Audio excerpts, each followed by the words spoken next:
तर शेतकरी मित्रांनो, आपल्या या स्वयंभू फार्मच्या हळदीमध्ये बघू शकता कशा प्रकारे पाणी साचलेलं आहे. कारण 2 दिवसापासून पाणी सारखं सतत पडत आहे आणि आजही ढगाळ वातावरण आहे. पाण्याची आजही दाट शक्यता आहे. आज विशेषतः आपला सण पोळा आहे आणि त्या पोळ्या सणा दिवशी पाण्याने कहर केला. तर हे बघू शकता आपली सेंद्रिय पद्धतीने आपण केलेली हळद आणि तिकडं सोयाबीन आहे आणि तो भाजीपाला.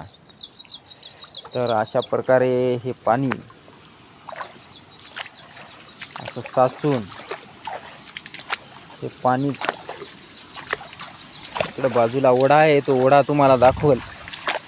तर या ओढ्यामध्ये बघू शकता, या ओढ्यामध्ये तुम्हाला आवाज येत असेल तर या ओढ्यामध्ये पाणी वाहत आहे.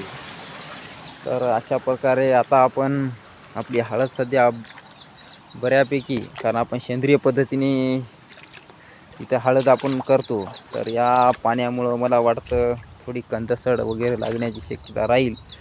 त्याच्यावर आपण नियंत्रण घेऊ. आता पावसाचं वातावरण कमी झाल्यानंतर तरच आपल्याला या गोष्टीवर उपाययोजना करावी लागेल. पण भरपूर शेतकऱ्याचं नुकसान होत आहे. कारण आता हळद आपली सरी असल्यामुळे सहन करू शकते. पण मला वाटत नाही की सोयाबीन बरेच शेतकऱ्यांचे गेले, बरेच जागी महापूर आला. तर यातून या पोळा सणाच्या दिवशी शेतकऱ्यांना सावरण्याची भगवंत हिम्मत देव आणि हे संकट नक्कीच टळेल अशी अपेक्षा करू. आणि आपल्या चॅनलवर कोणी नवीन असाल तर चॅनलला सबस्क्राईब आणि व्हिडिओला लाईक करा. जय जवान जय किसान.